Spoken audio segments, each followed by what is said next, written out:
നാം ഉപേക്ഷിച്ച ദ്വാരക അതിവേഗം സമുദ്രത്തിനിരയാകും.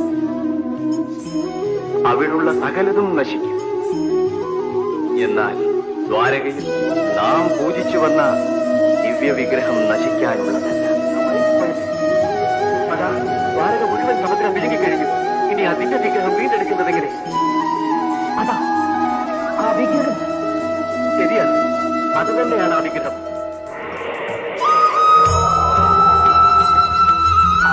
ജനകോടികളുടെ മഹാഭാഗ്യം. ഇനി ഈ വിഗ്രഹം പ്രതിഷ്ഠിക്കുന്നതിനുള്ള പുണ്യഭൂമി കണ്ടുപിടിക്കണം. വൈദേവ, വരും, നമുക്ക് ഒരുമിച്ച് അന്വേഷിക്കാം. സാക്ഷാൽ വൈകുണ്ഠവാസിയായ വിഷ്ണു പരമാത്മാവിന്റെ പുണ്യവിഗ്രഹം